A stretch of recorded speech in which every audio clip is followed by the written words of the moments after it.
Hey, it's Jay. I wanted to extend a special thanks to those of you who have listened and left reviews on iTunes for this podcast. Please leave a review if you haven't done so already. We sincerely appreciate it. We're producing this show independently, and unfortunately, that is not free. We have to pay for digital hosting space, software, equipment, websites, and travel out of our own pockets. But we'd love to keep this show going as long as possible. Pledge your support by visiting www.bigbuckregistry.com/pledge. Thanks for your support and enjoy the show. Big Buck Registry's Deer Hunting Podcast, powered by ScentLock Enforcer, episode number 187. Barry Wensel. Whitetail boot camps, deer movement, and terrain. Please support our sponsors as they make this show possible. Today's show is sponsored by the ScentLock Enforcer, Advanced Takedown Tree Stands, and Morse's Sporting Goods.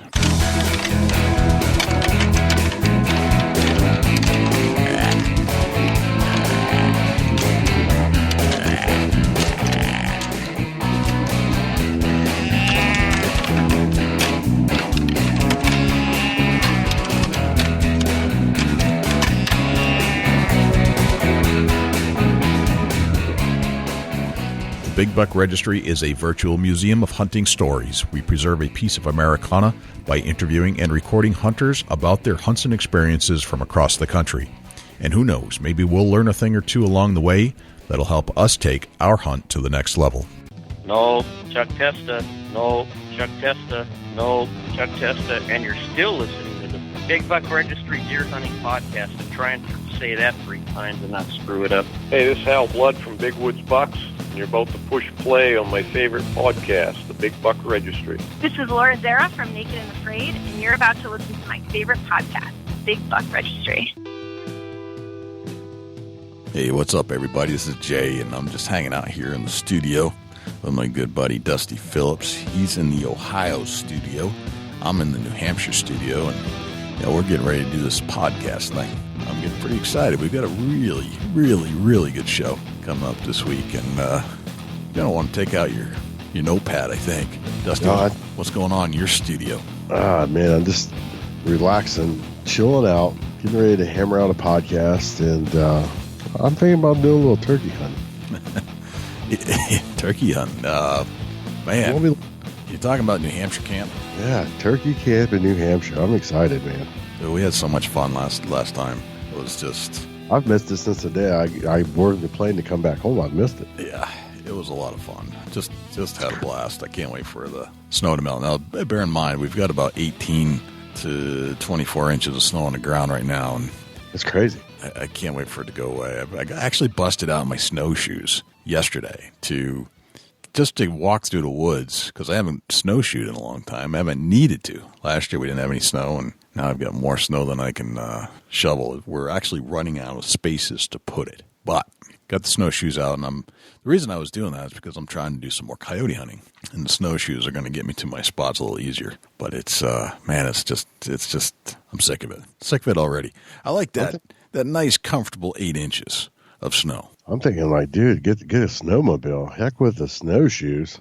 Well, I used to have a snowmobile, and then it kind of just I bought it used, and it worked real good for a few years. Then it just kind of, was at the end of its life. I ended up giving it to a buddy to tinker with, and I haven't replaced the old girl. It's time to, though, because I really need to get back out to my coyote spots. And, man, walking in snow, not that it's fantastic for you, but it's exhausting when you're just walking in boots. It is exhausting. Especially 18 inches. That's knee deep. That's right. Right. You got to pick your leg up over the snow to get through it. And then you never know what the heck you're stepping on underneath or what you're falling into. Could be, especially where we're hunting in a lot of these spots. It's all swampy. So you might be falling into 2 feet of water covered over by snow. It hasn't frozen over some of these swamps, Right. That's crazy, man. But I can see where you're ready for the snow to be gone and some warmer weather come in. Yeah. It's supposed to be 60 here tomorrow in Ohio. We have no snow, 60-degree temperatures rolling in. Everybody's sicker than a dog, and I'm sick. Kids are sick. My buddies are sick. Everybody's sick with this crazy weather. But other than that, it is pretty nice here in Ohio right now. Everything's kind of thawed out and starting to dry up a little bit. We had mud last week, and now we're getting back into some firmer soil. And I was able to drive my truck out to the cows, and I haven't been able to do that in a few days. Joe, we had probably one of the greatest Valentines will ever remember. You know? You know what? It was a very, very significant day for us, and you're absolutely right. Why don't you tell everybody what happened? We had Big Buck Registry Deer Hunting Podcast hit 1 million downloads. And then on Facebook, we hit 250,000 followers. Man, if that don't get you excited, I don't know what will. And, if it wasn't for everybody that's listening with it right now, it wouldn't be possible. And, we sure do thank you for that. I was stunned that it happened on the same day. You can kind of see these things coming as you see the pattern of the downloads coming, and had no idea until the day before that it looked like it was going to happen all on February 14th. The same day, we turned 1 million downloads and 250,000 followers on Facebook. Unbelievable. That's really unbelievable, and thanks to everybody that tunes in with us every week. We appreciate it. We love everybody that listens to us, and we'll continue on. And I'll never forget everybody that's ever connected with us on this show, all the great people we've met, all the people that we're still going to meet, everybody that's ever downloaded the show or listened to our show. It's just absolutely... just makes my day every single day when I think about everything this show has become and has allowed us to do, and all the great content we've been able to provide, and hopefully helpful information to everybody that's a hunter out there to make them better hunters and get into the sport and get outside. Speaking of other success stories and things that have come out of this great adventure we're on, we are still running the harness program. I've got the list all sorted out. So we actually are in need of more harnesses and more requests. So these are all spoken for, the ones we have. So if you have harnesses that you would like to donate to our program, please shoot me an email, jay@bigbuckregistry.com. You can also hit Dusty up, dusty@bigbuckregistry.com. Likewise, just use those emails to reach out to us if you either have a harness to donate or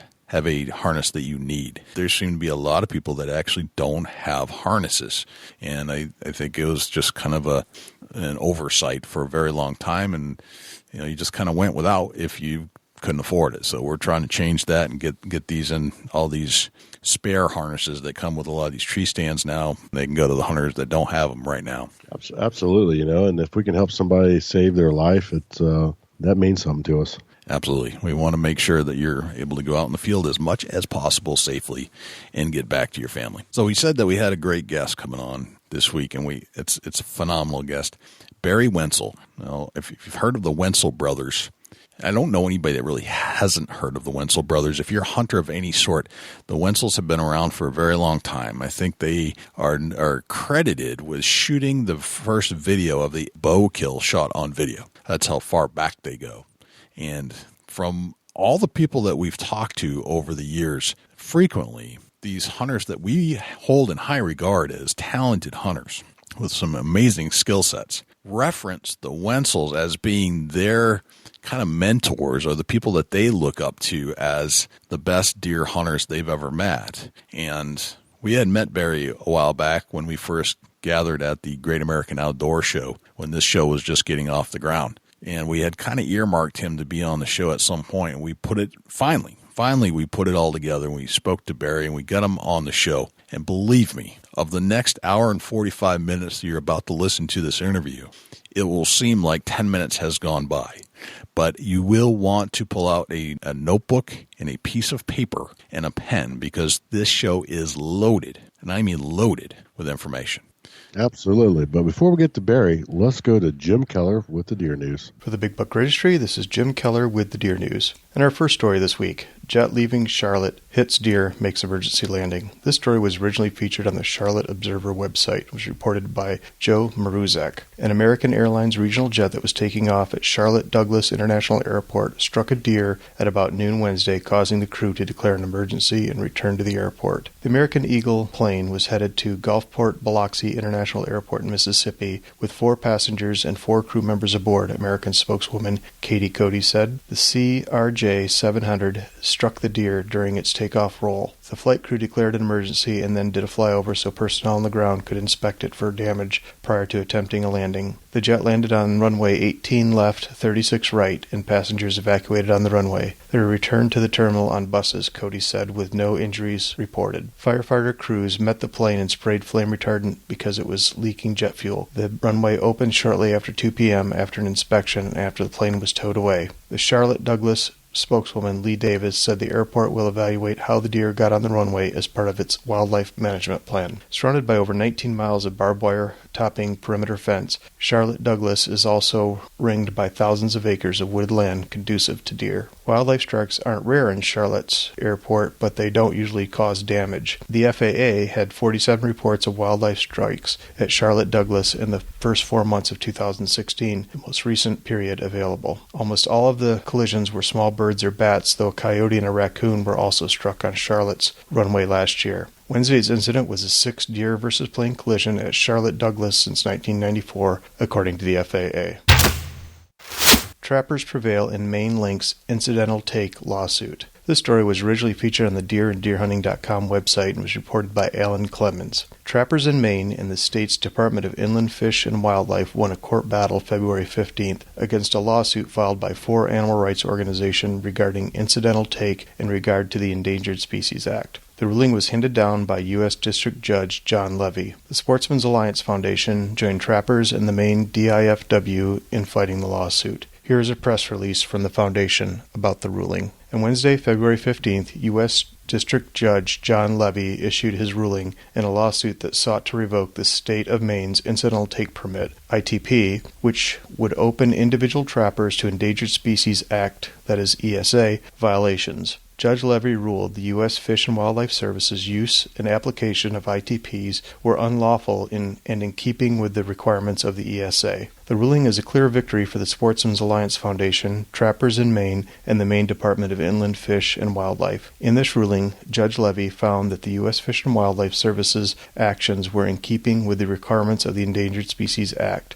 the National Environmental Policy Act, and the Administrative Procedures Act. The case, filed by the anti-hunting and anti-trapping groups Center for Biological Diversity, the Wildlife Alliance of Maine, the Animal Welfare Institute, and Friends of Animals, was essentially a backdoor attempt to use the Endangered Species Act to stop trapping in the state. At the heart of the legal battle were incidental take permits, which are granted under the ESA and provided for limited incidental taking of federally protected species. Without such protection, individual trappers and state wildlife agencies could be held liable for ESA violations every time a lynx was accidentally caught in a legal trap. Canada lynx, which are listed as a threatened species in the U.S. due to fragmented populations at the southernmost range of their habitat, are abundant north of the border in Canada. In fact, there are many who believe that the lynx populations should be removed from the ESA altogether. This is not the first time that the Sportsmen's Alliance and Maine trappers have prevailed in trapping litigation. In 2010, they successfully defended against a similar lawsuit that also tried to use the Endangered Species Act to stop trapping. That case paved the way for trapping to continue. Joining the Sportsmen's Alliance Foundation in the most recent case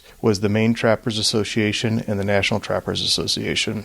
These stories are important for us all to be aware of, as similar tricks have been tried in other states with other species listed on the Endangered Species Act list. These animal rights groups take a temporary situation, like a species population being down, and try to do permanent damage to our hunting, trapping, and fishing rights and traditions. I encourage everyone to check out our show notes and read the full story. New DNR estimates show Wisconsin hunters took more deer in 2016. This story was originally featured on the Fox 11 news website. Updated data from the Wisconsin Department of Natural Resources shows hunters killed about 4,280 more deer during the past 9-day gun season than they did in 2015. Preliminary estimates after the season ended in November put the kill total at 196,785, which is down from 198,057 in 2015. However, updated figures the DNR released February 7th show hunters took 202,338 deer during that season. DNR officials said when the season closed that they still hoped the kill might match 2015 as hunters who missed the deadline for registering their animals reported in. The number of gun deer licenses sold in 2016 didn't change from data the agency released immediately after the 9-day season. Hunters purchased 598,867 licenses, down from 612,377 in 2015. That concludes this week's edition of the Big Buck Registry's Deer News. For links to the stories featured this week, please check our show notes at www.bigbuckregistry.com. If you have any ideas for future topics or have questions about any of these topics, please email me at jim@bigbuckregistry.com. For the Big Buck Registry, this is Jim Keller with the Deer News. Thanks to Jim Keller with the Deer News, and without further ado, here is Barry WENSEL. Barry WENSEL, welcome to the Big Buck Registry's Deer Hunting Podcast. How are you, my friend? I am excellent. I can't complain at all. I kind of go into a little bit of depression when the seasons end, but then I start to realize that it's building for another year, and I kind of get into a better mood after a while. But I do enjoy sharing my opinions and so forth, so I'm looking forward to this. I kind of get down into that depression a little bit, and this year I've changed my tune. I've decided to do more coyote hunting. So it's did you? Yeah, it's helping me pass the time. But then we got lots and lots of snow, so now I'm having a harder time getting to my spots because I don't like walking through 18 inches of deep snow. Did you know that nationally you can tell where a guy's from by the way he pronounces that word? Guys from back east say coyote. Mm-hmm. Guys from the kind of the Midwest or West will say coyotes, and the real cowboys they say coyotes. Coyotes. So really? Right. I knew right away you were from New Hampshire. You knew I was from the east. Yep. Makes sense. Totally makes sense. Okay. Anyway, really, he said it perfect. He's dead on, Jay. He is spot on. It's a dialect of the pronunciation of, as I say, coyote. There you go. You don't have my wife is from New Hampshire, and you do not have the New Hampshire typical accent, so you must not have been born there or been a native there, were you? I grew up, born in Vermont, grew up in New Hampshire, and somehow... Oh, did you? And I grew up all around a deep backwoods dialect, believe me. But somehow I managed to not... That's kind of like me. I've got a combination. I lived, in several different states, so and my folks, didn't have an accent per se. Yeah. So people have a hard time registering where I'm from. I'm familiar with it, and I can kick into the accent if I need to fit in. But this is my normal voice. Oh, good. Well, Barry, we're excited to have you on the show, and we've talked about, amongst Dusty and I have talked about having you on the show before, and your name has come up, ironically, several times as we've talked to guests, and the guests that we've talked to are people that I don't consider to be novice hunters. I mean, these are some hardcore hunters, but they always revert back to you and your brother as being one of almost the forefathers of teaching whitetail hunting, specifically bow hunting in the United States, and often refer to you as some of the best deer hunters in the country and have been for some time. So I appreciate that, but I should say that it's probably because I've been so fanatical about it, our entire lives. Everything kind of ends up coming full circle and being whatever you want to say, in the timing, etc. Gene and I are identical twins. Consequently, our whole lives we've had, we had a good, close family relationship, and our whole lives we were born with hunting partners, so to speak, and two heads better than one. And you add into that the little bit of competitiveness between, brothers, and, not necessarily, hardcore type thing, but, I got a bigger one than you type of thing. And that, where I would hit a situation, I might have been, 19 years old, and I would look at something and say to Gene, look at this, if unless I'm wrong, this is what I'm seeing, and I would explain it and then say, what's your opinion? He would give his 2 cents, and almost every time, 2 heads better than 1. And we started coming up with theories back then. And now you got to realize this is in the 60s and, even in the 70s and so forth, that like Gene wrote his first book in 1980, and he came to me and said, I think we ought to write a book. And I said, no, I'm not really interested. Number one, I didn't want to become known as, an authority. And number 2, I didn't want to be thrust in the spotlight and everybody, kind of, what's he doing now? Watching every move and where he's parking and all this stuff. But anyway, so I said, no, you go ahead and write the book, but, and I'll give you my input, which is what happened. I mean, he wrote the book and I, gave him my theories and stuff. And that's exactly what it was. When that first book came out, it was basically nothing but theories, which have become fact, have since become fact.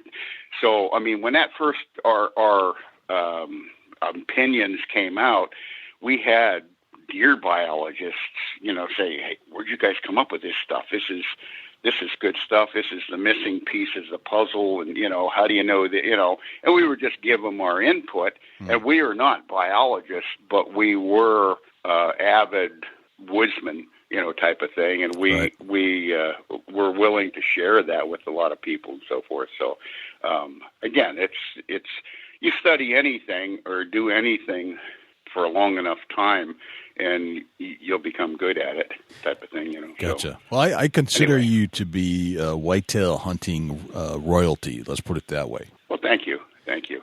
And, everybody kind of, in fact, that's a good question. I've had people say to me, can you consider yourself more of a bow hunter or do you consider yourself more of a whitetail hunter? And if the truth were known, I mean, I consider myself more of a whitetail hunter.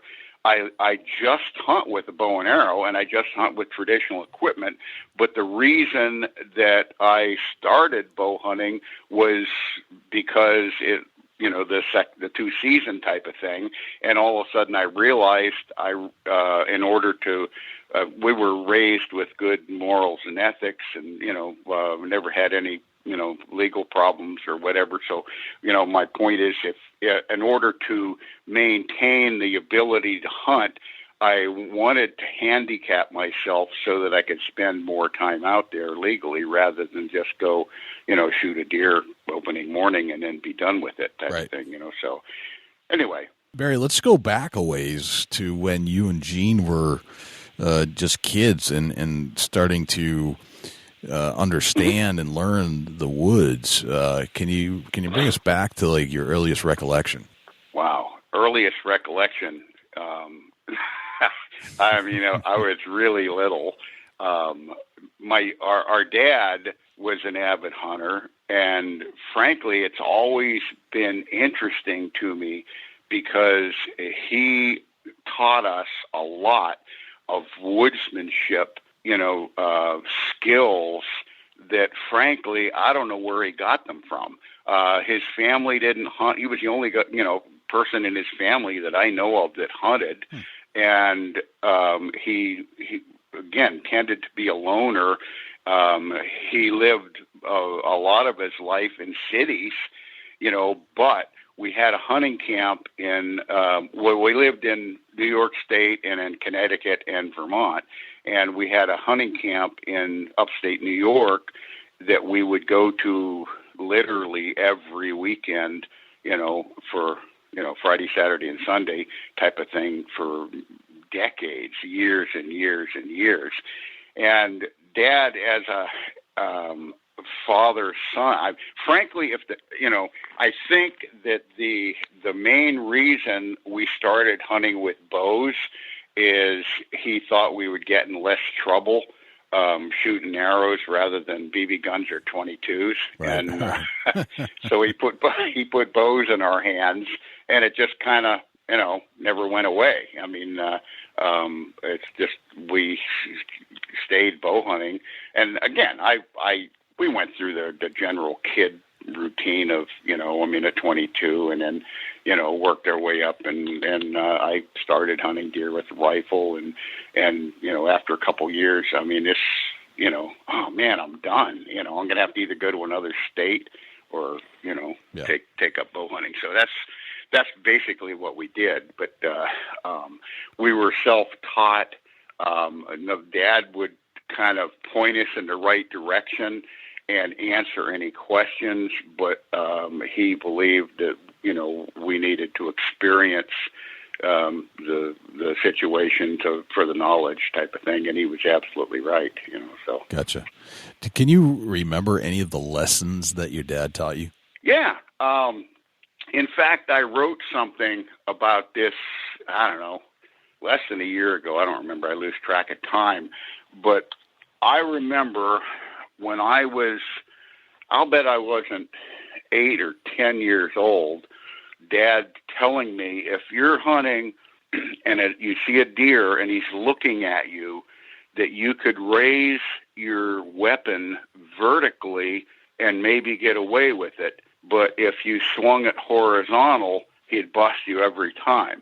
And I'm sure Dad had no idea. In other words, I'm sure that was self-taught. He didn't understand why. Well, nowadays, years later, I researched it, and it's because of the rods and cones in a deer's eye that, in other words, the rods are motion detectors and light sensitivity, whereas the cones are color sensitive and determine high resolution vision type of thing.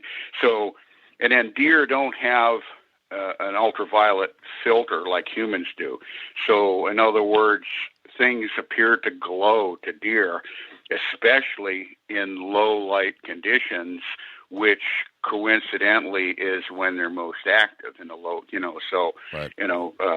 Coincidence, I think not, type of thing. But, and then he also taught us that, like prey animals, the pupils in prey animals tend to lie sideways in the eye versus predator animals that are predators have more or tend to have more of a round or a vertical pupil. And it's all, in other words, you think about an animal that's prey, the reason that pupil is horizontal is most of the animals that are preying on them come in from the side, the bobcats and the mountain lions and the coyotes or whatever come in ground level horizontally versus, like a birds of prey come in vertically type of thing. But right. At any rate, he was way ahead of his time.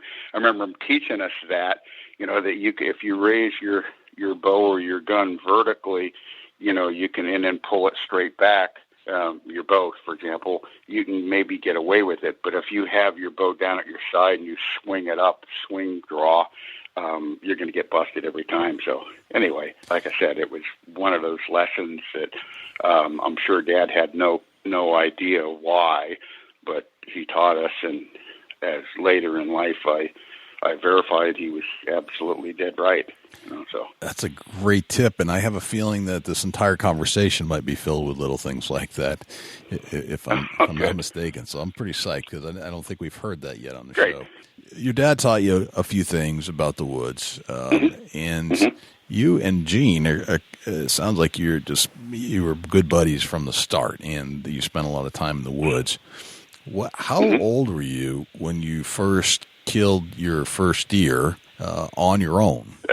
And were you with Gene at the time? Actually, it was later in life when we lived, back east, and you weren't allowed to deer hunt until you were 15. And consequently, where we lived and where we hunt, where my dad hunted and stuff.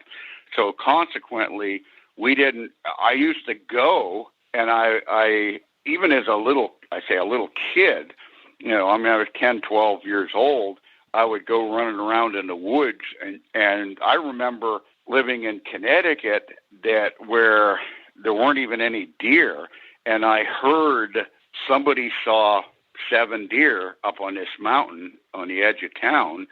So, I mean, I went up there and started to, quote, practice.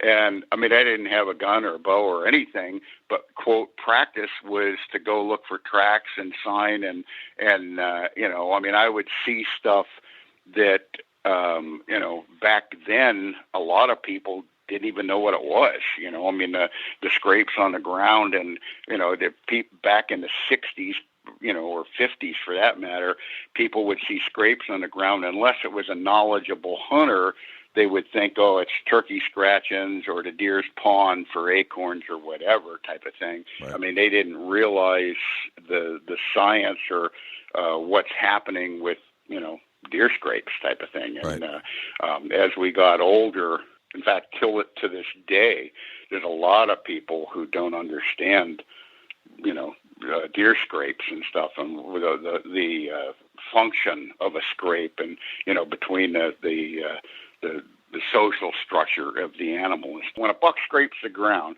okay, basically they pull their tarsal glands together to urinate over the tarsal glands, hawk glands. All right, they deposit the scent into the fresh dug up earth. Okay, and 2 things happen there. Number 1, he deposits his own personal scent. Each animal within the herd has a distinct, different aroma, odor. And you can use, and I'm big on analogies. It's kind of like you separate the cows from the calves, you know, when they go brand them or whatever they're doing, and the mother, they come back, the cow and the calf come back together because of the scent. She doesn't recognize which one's hers visually or anything like that. It's all due to scent. So each animal has a distinct aroma, and additional to that, each animal, when he urinates over his hawk glands, he deposits his health. And people don't understand this, or they find it hard to believe. But in other words, a healthy animal, the scent of the urine of that buck, if it's a healthy animal, he's metabolizing, you know, fat molecules. If it's an unhealthy animal, he's going to be metabolizing protein molecules, and they'll have a different aroma to it. So that doe can come up to that scrape, she can smell where that buck urinated, and she knows that's Bob, the 8-pointer, and he's healthier than Jim, the 10-pointer, even though Jim has more points on his head.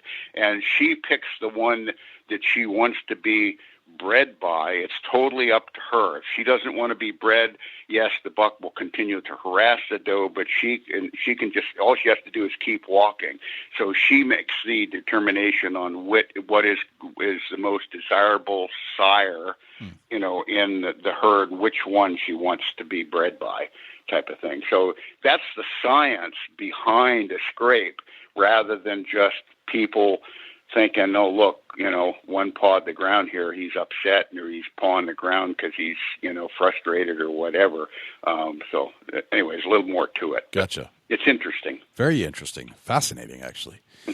So you going back to the 60s and 70s, the deer population back then was not what it is today. And correct. How did you deal with that as you were learning when there were less specimens to learn from? Basically, saturation, spending more time. In fact, it's been funny over the years. When I was a young guy, I used to almost brag about the fact, or I was proud of the fact, I could go into a new area and run through it and, quote, learn it. And as I got older, I found that I would go in, run through the area, not quite learn it, but then come back later at a second time, say, whether it be a week or a couple days later or a month later or whatever, but to come back at a second time and slow my pace down so that I would be learning, putting accumulated knowledge, meaning,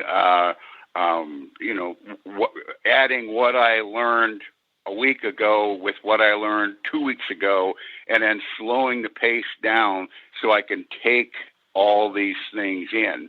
And now, like I say, I anymore, well, a lot of it's just nothing but age, but it, in other words, anymore, I go into an area and I tend to start off slow, and really thoroughly learn it. In other words, sometimes too fast is too much, the type of thing, and anybody will miss a lot of the details. When I scout, in fact, I prefer to do it alone. I do this land consulting thing where a landowner, hunter, or whatever, will buy. I did one in Oklahoma 2 weeks ago, yep. And this guy hired me to come in, and I walked. He had 600 acres.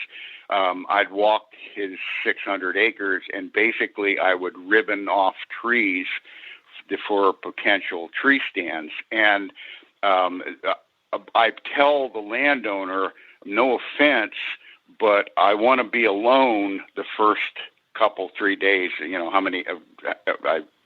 Normally I'll average 200 to 300 acres a day. So it's say it's a 600 acre piece, and it depends on how much is huntable terrain and how much is cultivated fields, et cetera. But I'll go into a piece of property and slowly walk it, and they don't understand. I might stand in one place literally for a half hour or 45 minutes, taking in all the pieces of the puzzle.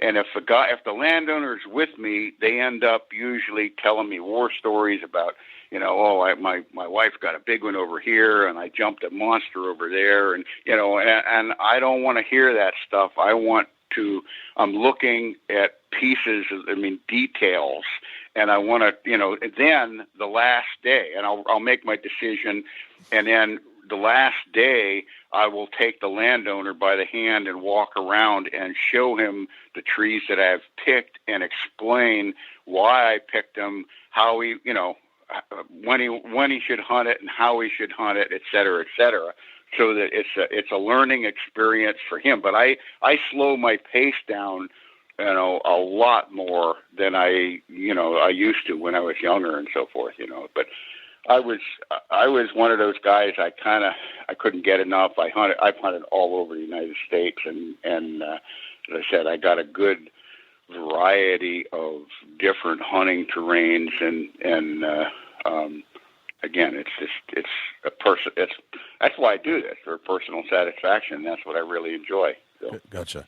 What is a run through a piece of property as you described when you're younger versus now? What is that pace like? It kind of depends on the property itself, meaning the several factors, meaning like density versus, in other words, if it's hardwoods or softwoods or a combination, if it's flat terrain, if it's hilly terrain, if it has any creek bottoms or river bottoms down through it and so forth. So anymore, as I said, it used to be the first thing I would do would look at drainages. So if it's any kind of variation in the terrain, that's what I base my entire hunting success on, understanding deer movement and the terrain. I just dearly love, no pun intended, setting up a situation where I go in and study the terrain and figure out what deer are doing, and then specifically pick a particular animal and key in on the exact animal in that exact terrain and set up my hunt, my stand, or whatever, ambush, whatever you want to call it, accordingly, and then back out and wait for the proper time to, in other words, everything is in the right timing and so forth, but wait for the proper time and then go in and have the animal do exactly what you thought he was going to do or predicted he was going to do, and then either capitalize on it and, kill them or let them go type of thing.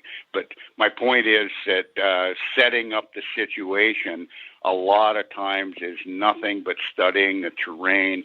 And, these, I call it the boot camps. In fact, it's a little bit embarrassing. I've done these whitetail, classes.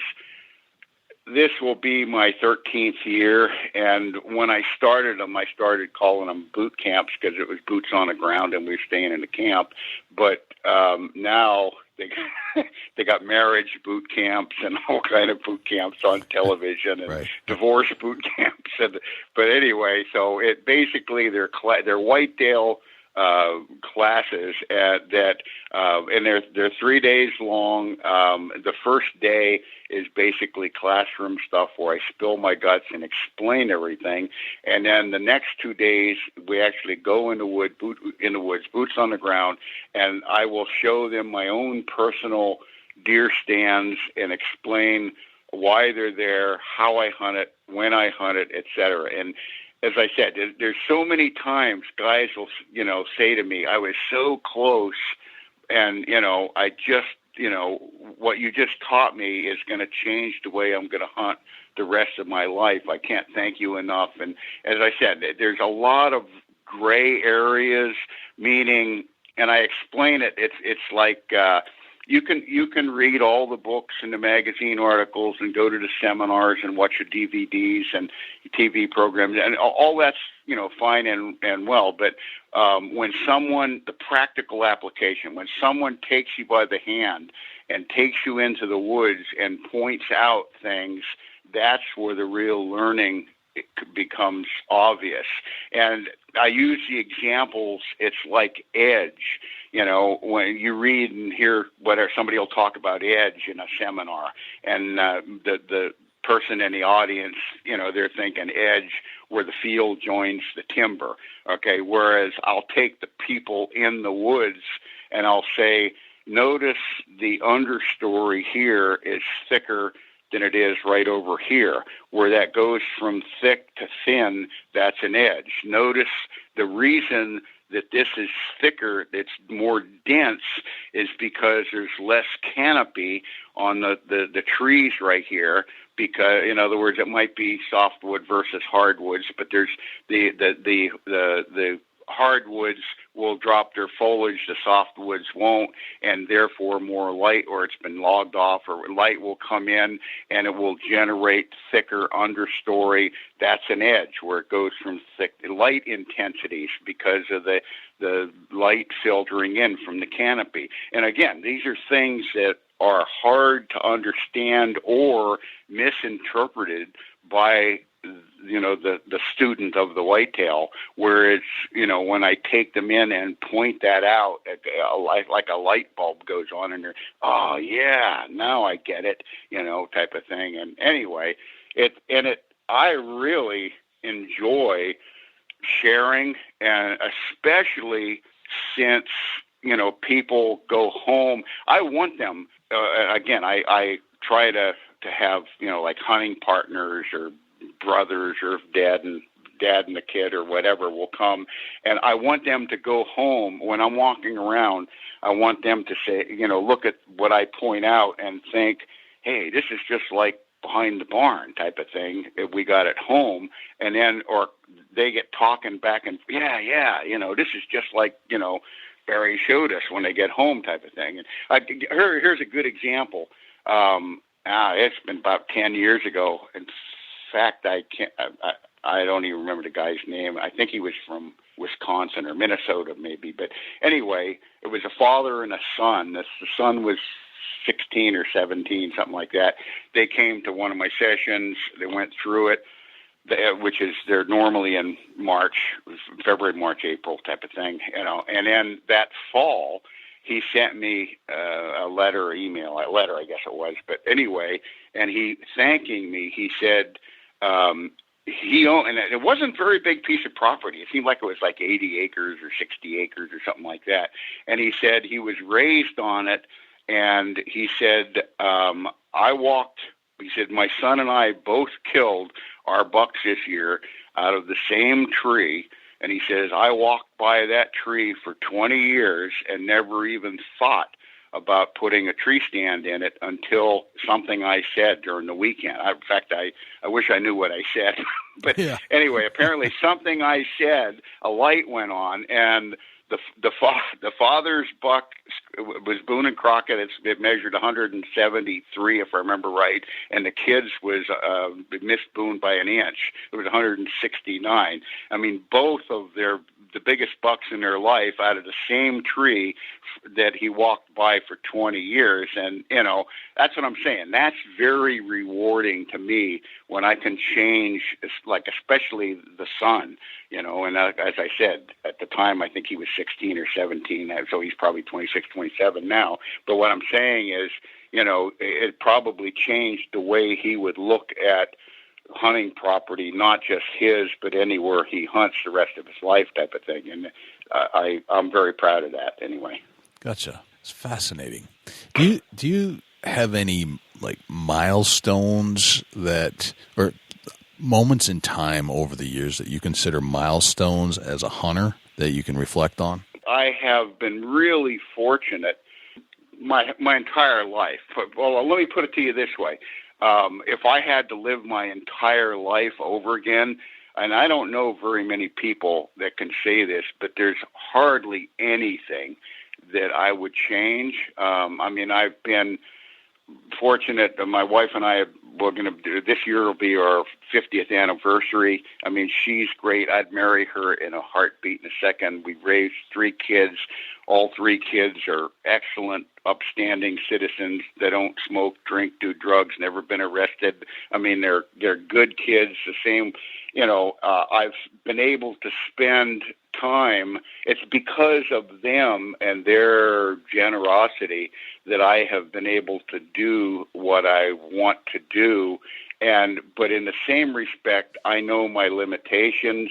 In other words, I don't push things too far. But, as far as milestones go, I've killed, some of the biggest bucks that I hope that are in my area. I have probably, over the years, and I say this hesitantly, but I lived in Montana everything's in the timing. And I lived in Montana for almost 30 years. When I first moved to Montana, again, I strictly bow hunted basically, and there was 10 species of big game right around. I lived in northwestern Montana, and there was 10 species of big game in Montana that I could have hunted had I drawn the right permits, but they were right there. But I spent 90% of my time pursuing whitetails, and because of the quality of the animals and the studying it. But now I look back on that, and I was really fortunate because it's not the same anymore.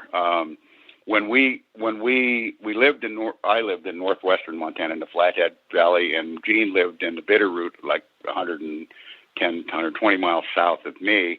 And, even that was totally different terrain. But when we whitetail hunted, we basically hunted the river. And Montana's a huge state. I mean, it's 600 miles wide. I mean, you go 600 miles from New Hampshire, and I don't know where you're in, North Carolina or something, but I mean, it's a long way. And consequently, we would make a circuit. Gene and I would go together, and we would usually take our, quote, vacation was the first 2 weeks in October. Our bow seasons in Montana opened in 1st of September, but I never hunted I tended not to hunt the whitetails early. I would go antelope hunting or elk hunting or muley hunting or bear hunting or whatever until October. And then the first 2 weeks in October, which happened to be the last 2 weeks of the bow season, Gene and I would take, quote, our vacation, and we would make a circuit, and we would basically hunt the major river bottoms, the Milk River and the Missouri River and the Yellowstone River, and, make circuits and stuff. And we would go into a farm, and we found the first day would be the the best. And the second day would be okay, pretty good. Third day, just okay. And then the fourth day, it would be poor. So what we would do would go in and we'd hunt a farm for 3 days, leave stands there, leave them set up in the trees, and then move on to the next property, hunt it, for 3 days, and then the next one, it would make a circuit and come back, through, and then it would finally come make a circuit and come back, and our stands we'd have 3 more days of, excellent hunting type of thing. So, as I said, we spent more time just, whitetail hunting. But when we did that, that was eastern Montana, and I won't even get into that, the details, but back then, I mean, you would actually, we guided some in the 90s, and for, 7 years. And during those 7 years, I used to, the hunters, the paid clients that we would come in, there was 20, we would take 28 hunters a year. Okay, I would take 2 guys, and Gene would take 2 guys, and we hunted 7 weeks of the 11-week season. So 28 different guys type of thing, and they figured out. I mean, we averaged, I can't remember what it was, 96% of our hunters with this bow hunting only shot record book bucks, and I would program these guys, and I'd tell them, this is your hunt, but you got one tag. You shoot any deer you want, but you only got one. And I would suggest, now obviously if a Boone and Crockett runs up next to you the first day, shoot it. But I would suggest that you not shoot one the first day so that you get a feel of what you're potentially going to see. Because, I mean, so many times, these guys, they didn't believe us, and they would shoot, a little 4x4 the first morning, and then kick them. Oh man, and I'd say, hey, you're going to see between 200 and 500 deer in the woods while you're bow hunting, today, each day type of thing. So in other words, and again, this was when it was in its prime. Whereas now, I mean, today the EHD hit, epizootic hemorrhagic disease. It wiped out the entire farms that used to have lush green alfalfa fields that literally had 200 or 300 deer standing in it. You can drive by now, and there's a doe and a fawn. I wonder how come they made it, type of thing. I mean, they're just totally wiped out, type of thing. So things have changed over the years, and we moved from Montana. I moved in '99. So. I've been gone a long time, and when we lived there, we didn't have wolves, to deal with. I mean, as I said, there was no bow hunting competition. I say competition. We hunted for decades, never heard or saw of another bow hunter. There just weren't any type of thing. And nowadays, that you got to stand in line type of thing or apply for X number of permits. So I'm getting carried away. Go ahead. Oh, that's totally fine. When you were younger and you were trying to understand what was going on in the woods and digesting those things that you were learning as you walk through, were there other influences in your life other than your father and I know you said you were self-taught a lot, but were there other people that you looked up to or turned to for more education at that time? Not really. I'm trying to think. After when I moved to Montana, I had several friends that were really into it too. But most of our friends were, they were either into elk hunting or whatever, sheep or hunting, moose in Alaska or whatever it may be. So I mean, we might have hunted together, for whitetails, but I tended to be absorbed with as a student of the whitetail, and frankly, as I said, I can't really say there was anybody that I had to fall back on or ask, and they didn't know. I mean, it was okay. Here's another example: the EHD, which is it's similar to blue tongue. When that first hit in Montana on the Milk River drainage, the biologists, they came to us and said, "What's going on?" Wait a minute, you're a deer biologist and you're asking me? I mean, I have no idea what's going on I'm just fine.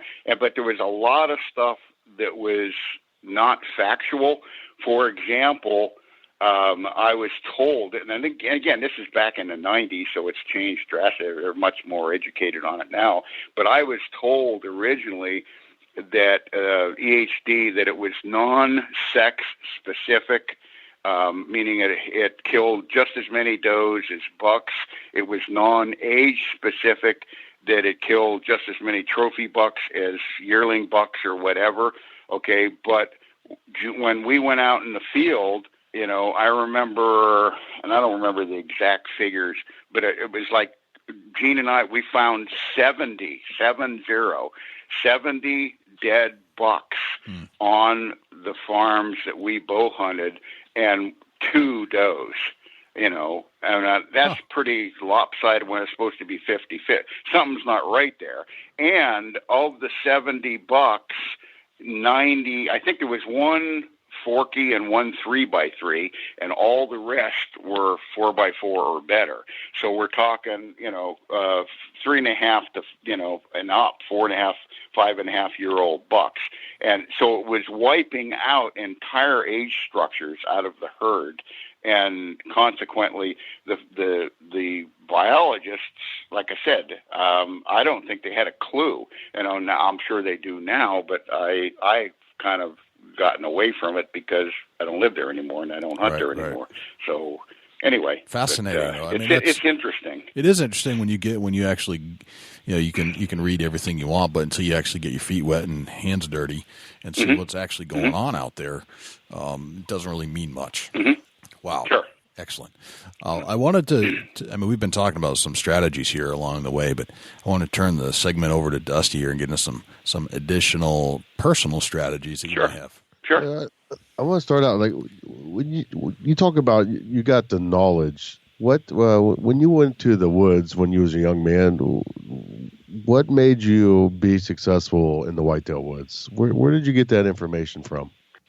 A lot of that was self-taught, and I didn't know what was going on, but I talked it over with my brother, and I started thinking, and a lot of that stuff is nothing but common sense. And you have to realize, I'm fanatical about it, and I do have a sense of whatever you want to call it, common sense, but I also like to analyze things and think, whenever I see something like that, why are they doing what they're doing? And then I might stand there for a half hour and, try to figure it out. And I remember, put it to you this way. I remember the day that I suddenly realized how much a mature whitetail differs from the rest of the herd, and how they determine their movement strictly through their noses, through their sense of smell. And in my seminars, I explain that, and I'll use an example.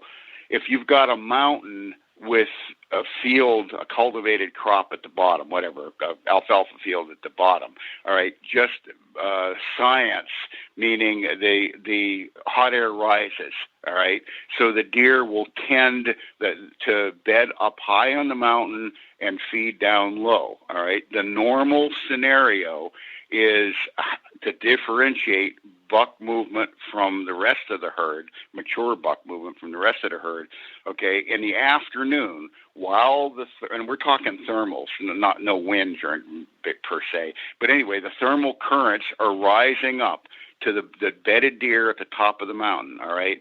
In the afternoon, the herd, the majority of the herd, the does and the fawns and the immature bucks will get up and they'll start to work their way down the mountain toward the food source with the breeze, the air in their noses, in their faces, so that they can determine if there's any, danger down in the field, all right? The big buck remains bedded at the top of the mountain, all right? And you just think of the logistics of this and the common sense, why they're doing that. The big buck will remain bedded at the top of the mountain until the rest of the herd gets down in the field, all right? And he'll wait for dethermalization. So when the air cools in the evening, then it starts to come down the mountain. So then he has the wind at his back. So he's got the rest of the herd out in front of him, acting as decoys. And I mean, if one button buck busts you down in the field, you don't even know the big guy's around. I mean, he's over the mountain and gone type of thing. So my point is, he's using the rest of the herd and the wind currents to his advantage for security. That's the exact reason that the biggest bucks are usually the last ones to enter the field just before dark. The exact reverse is true in the morning when the thermals are still, coming down the mountain. He'll be the first one to leave the field, head up the mountain to the bedding ground with the air coming in his face, the thermals coming in his face. He can smell anything in front of him, and the rest of the herd covering his back door, so that he's the first one into the bed. So, as I said, that is whatever you want to say, common sense, but most people don't realize that until they really think about it. When again, I was fortunate enough to whatever you want to say, it struck me, or think about it like, hell yeah, that's what's happening type of thing, and be able to understand. And they, again, the sense of smell, how a deer, lives its everyday life. I mean, they take things for granted that it totally goes over our heads. And once we realize that we, whatever you want to say, need to think about why they're doing certain things, that's what's going to differentiate, the guy that really is successful versus the guy that lucks out, Frankly, again, I am kind of, whatever you want to say, depressed with the kids these days, or the way modern hunters are teaching our youth. They're kind of, and again, I don't mean any offense, and it's totally legal and it's totally up to the individual, but the average kid anymore thinks that, deer hunting is sitting on a food plot in a shooting house, playing his Game Boy or whatever, whatever he's doing, and, wake me up if a big one steps out and I'll pop him, Dad. I mean, they're losing it, which is, again, if that's what they want to do, it's legal, et cetera. But I'm saying I get so much more satisfaction out of going out in the woods and scouting and planning and putting the pieces of the puzzle together and, figuring out what potentially might happen, and then have it happen, and then capitalize on that occurrence. And as I said, it's just so much rewarding, and that's the reason I'm doing it. I'm not doing it for, I want to get another big one on the wall type of thing and show off to, the neighbor or whatever, So anyway, did I vary off of the subject any? Oh, no, you did fine. And when you talk about the skill level to kill a big buck, when you process, the scent control of yourself and what the big bucks are doing, then what was the next step to process and improve that skill level? Can you walk us through the next step once you figured out that the buck has got the nose, and usually the more mature buck's going to wait on the herd? Where do you go from there? I fall asleep at night thinking about scenarios and trying to forecast what I think they're going to do. I do it scientifically or whatever. I always thought everybody did this, but I have found out, that they don't. Again, here's what I normally do. All right. I mean, I live in Iowa. I manage a piece of property that my neighbor owns. I can hunt it. It's one of those deals that, there's, he owns it and all kinds of guys can hunt it if he wants them to. But right. I have kind of programmed, the landowners to realize if you keep it bow hunting only because of the range limitation on your weapons, and if you, limit your deer kills to mature bucks. And I don't mean just mature bucks, but fully mature bucks. I try not to shoot a deer unless I think it's at least 5.5 years old, type of thing. So there's again, if a guy, now I'll take those for, meat deer or whatever in management purposes.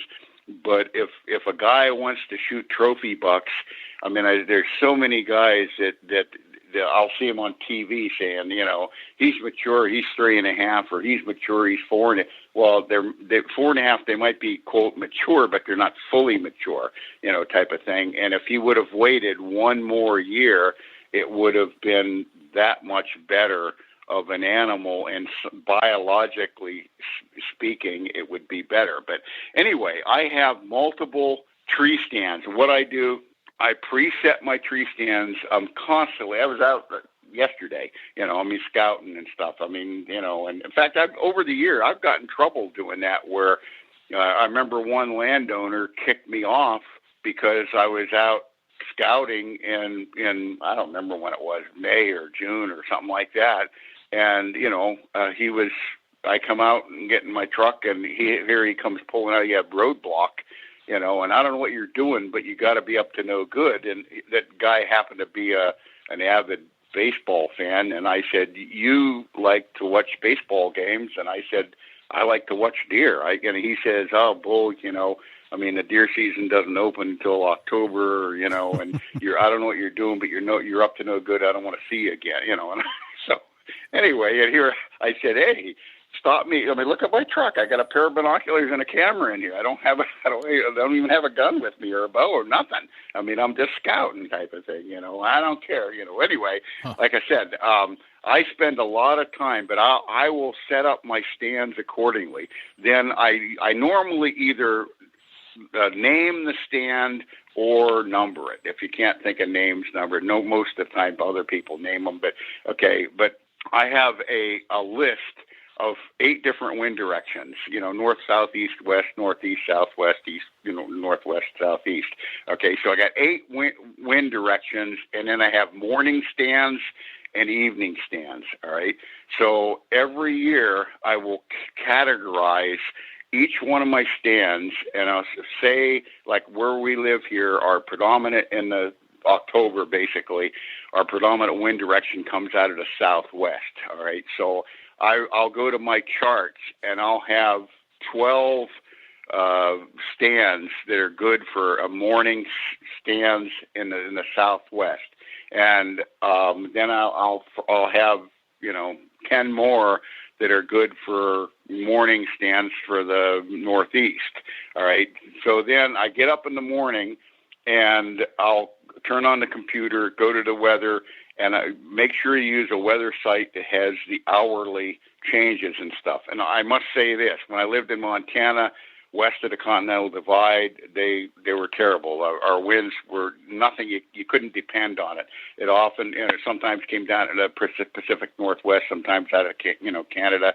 So, but anyway, in the Midwest here, they're excellent. I'll open up the weather and they'll say, a southwest wind, from whatever, 6 o'clock in the morning, and at 2 o'clock it's going to shift to the west, and 3 o'clock it's going to come from the north. So I'll go to my charts and I'll look at those. I got 10 stands that are good for a southwest wind in the morning. Okay. And at 2 o'clock, it's going to shift and come out of the north. Okay, so the afternoon, if I sit in that southwest stand, I'm going to get busted. It's going to be defeating the purpose. I'm just going to be educating the deer. So I want to change stands and go to, one of on my list of 8 for northeast winds. And so I can plan my hunt and hunt my plan accordingly, type of thing. And that way maintain less disturbance to the woods. I've always been under the impression that one of the most important factors is hunting undisturbed deer. When you can, hunt deer that are, like a lot of the guys back east, and just through the sheer population, meaning there's so many people to deal with. Not just the hunters, but the bird hunters and the squirrel hunters and the rabbit hunters and the pheasant hunters and the joggers and anyway, all kinds of activity and stuff. Right. And whereas if you're hunting undisturbed deer, that's where you're going to be able to take advantage of a situation the way it's supposed to be. Meaning, the deer are going to be moving the way on their own, not out of a defensive mode, so to speak, type thing, so. Hey, I got a question, and I'm dying to ask this one. Having Trophy Whitetail Bootcamp, can you get into? I know we don't have time to cover the whole bootcamp, but I'm dying to know. Can you kind of spill your guts on what you sound like in the classroom at the bootcamp? Or what do you cover in that opening? I don't have, like I say, I don't have a specific program. It's just like our conversation here, that I might have some notes written down, and I don't have to refer to the notes, but the reason those notes are written is I want to tell or share whatever the subject is to the attendees, because some of this stuff is unknown. As I said, there's so many guys. I'm willing to share it, but a lot of people, I don't want to downgrade it, but they're playing little league ball type of thing, and they don't need to be. And it's so much more fun when you have all these pieces that you can fall back on. And here's a perfect example.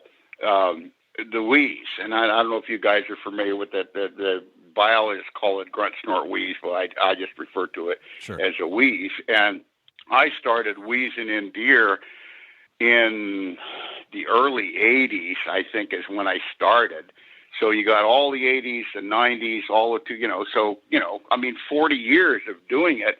And no, until I finally started sharing it, I don't know, I lose track of time, but 15 years ago maybe, I started telling people about it just because I thought, I wanted to share it, type of thing.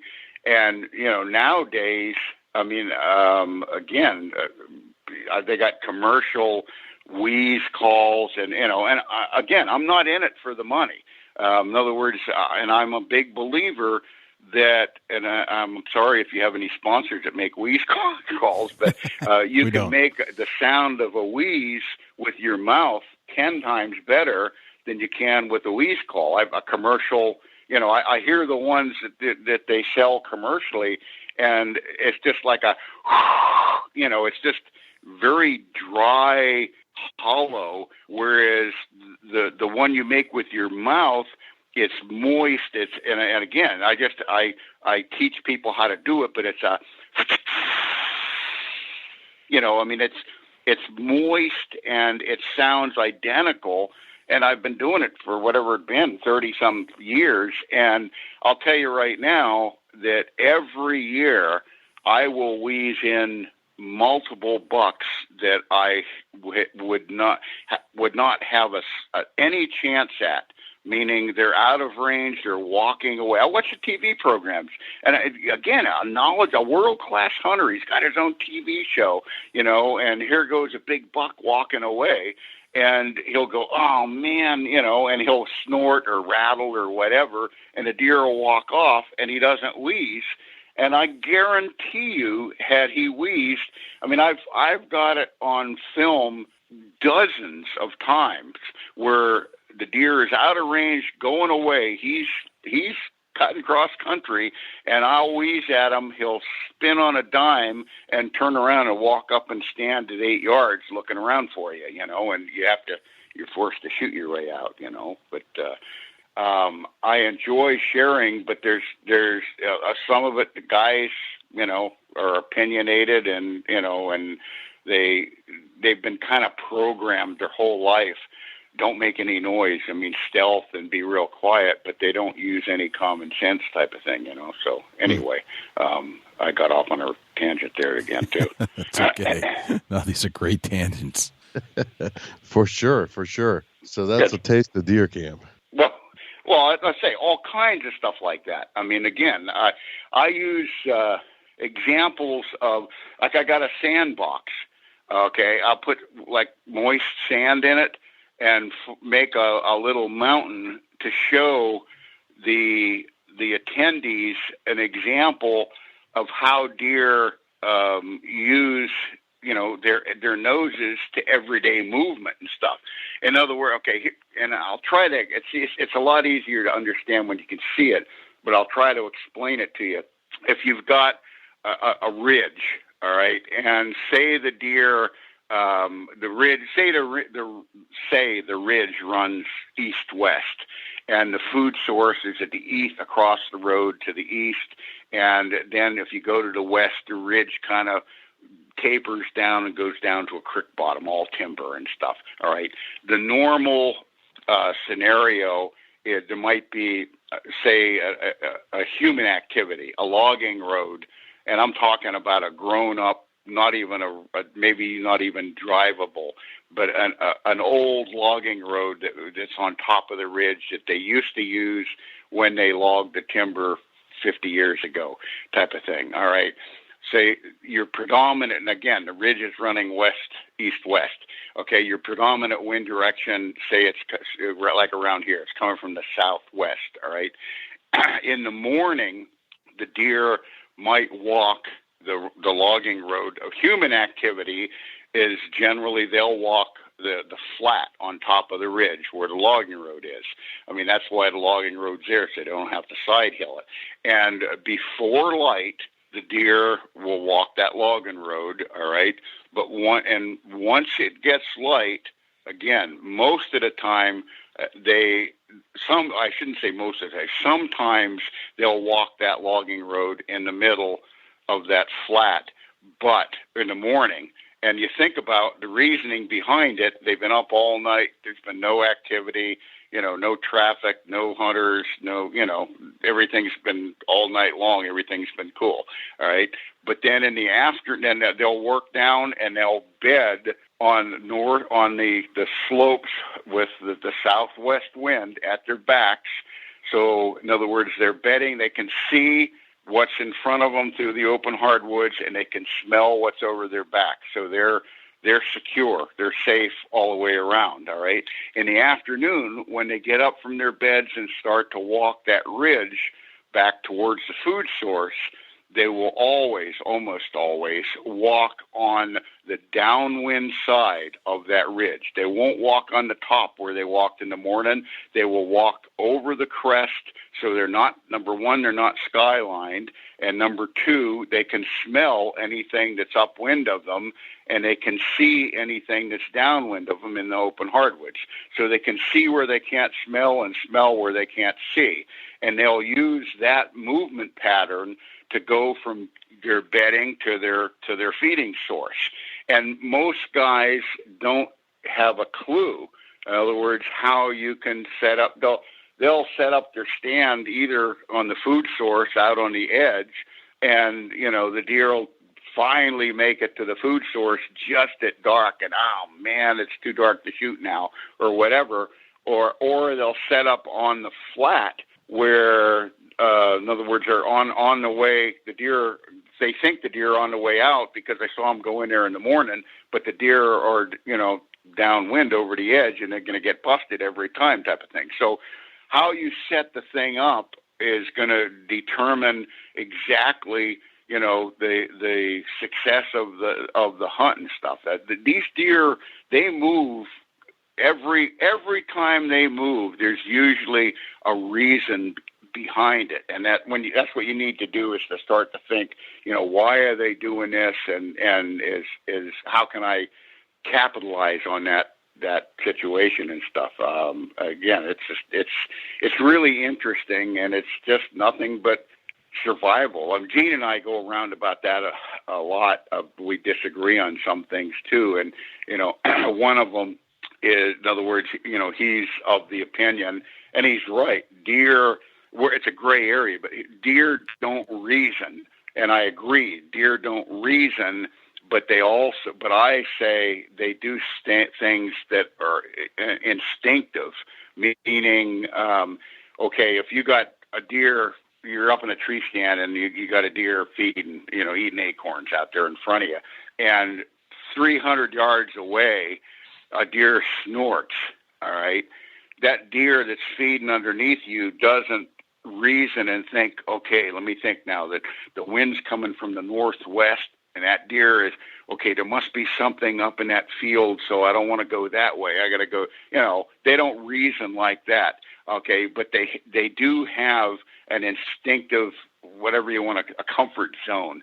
So if that deer snorts, 50 yards from it, yes, then, there's something going on here. I'm out of here. Whereas, if he snorts 300-400 yards away, it's out of his comfort zone and he doesn't really care, type of thing, So as I said, it's just, kind of a lot of that stuff is nothing but common sense and stuff, But another thing, like I say, some of these things I keep thinking of, an example of something that I do all the time that, I thought everybody did this stuff, but when I have these camps, I'll share these things, and I'll have guys say, one of the things that impresses them is the how much detail I put into a particular stand setup. Meaning, I shift if I'm in a stand, for example.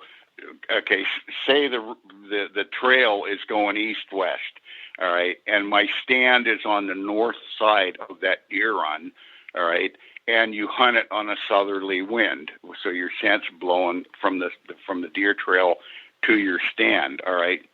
You, again, say the deer trail is 25 yards from your stand.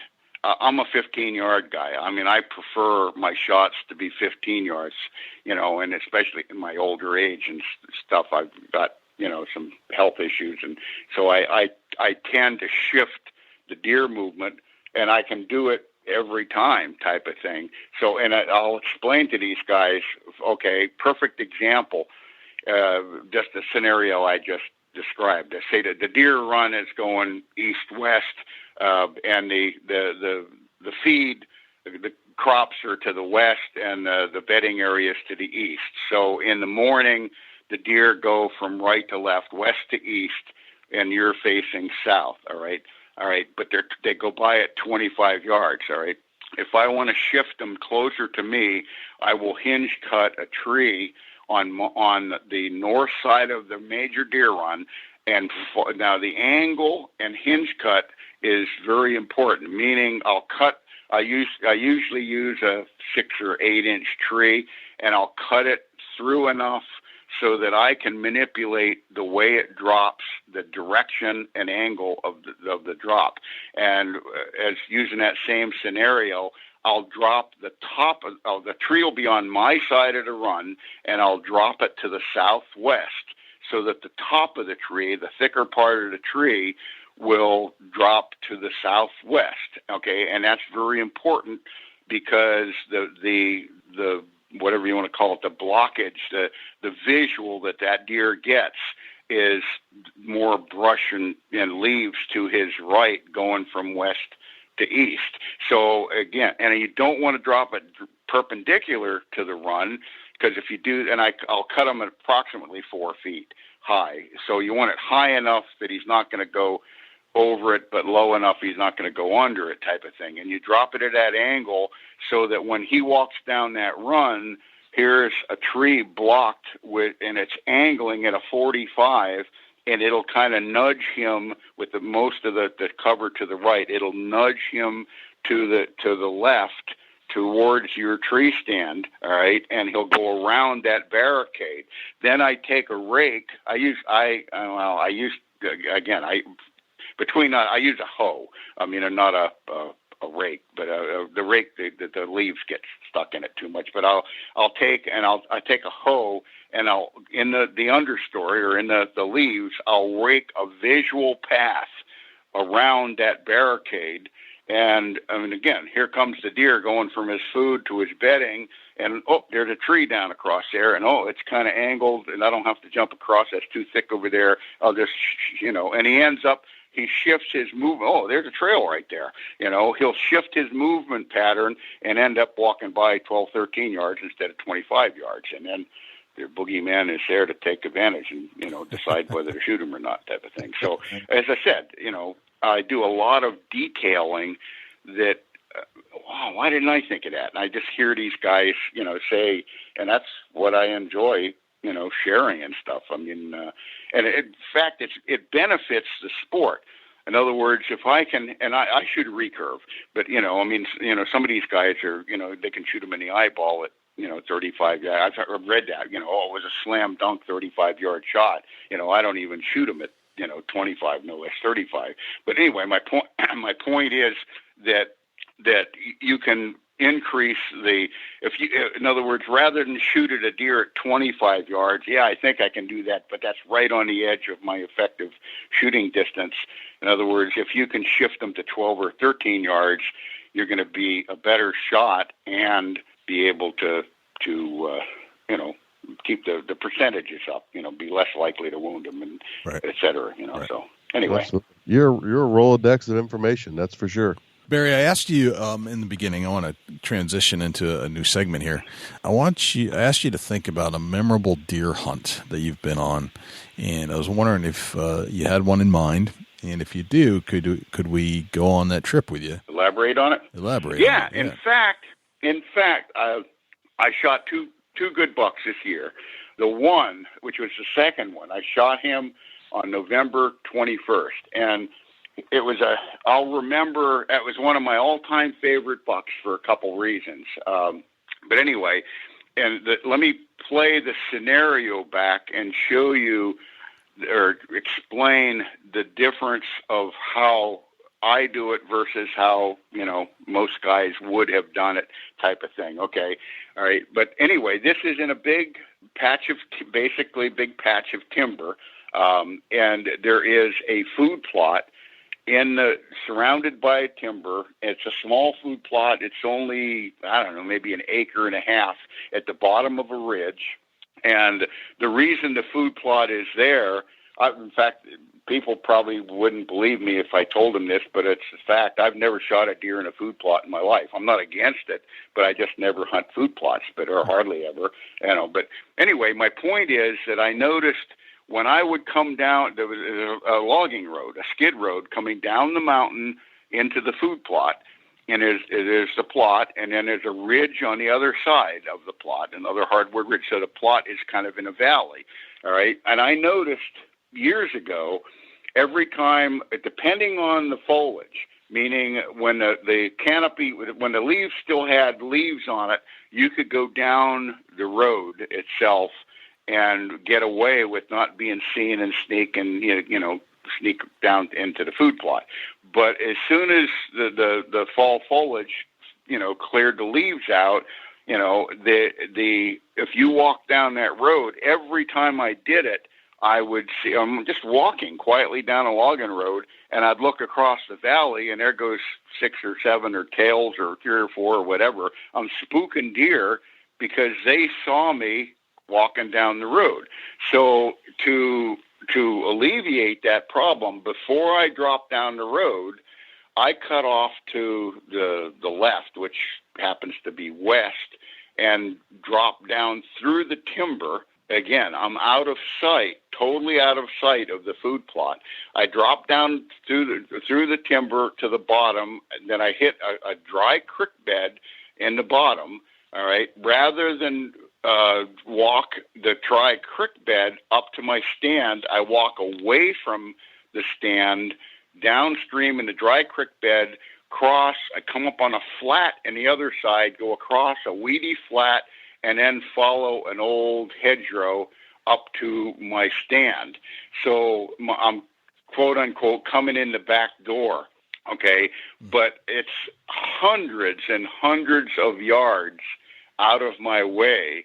But what it does is it leaves the area totally undisturbed. They don't have a clue I'm in the area. And that's what I did this year. Again, I went down over the hill, I hit the creek bottom, walked downstream, came up on the flat, came up to the hedgerow across that weedy flat, walked up, climbed in my stand. It was the afternoon of November 21st. I'm going by my memory, 2 o'clock in the afternoon maybe. But anyway, I was in the stand for like a half hour. I looked up, and it's a 2-year-old non-typical. He's one of the, I saw him a half dozen times this year. I got video footage of him. I saw him, in half dozen different stands.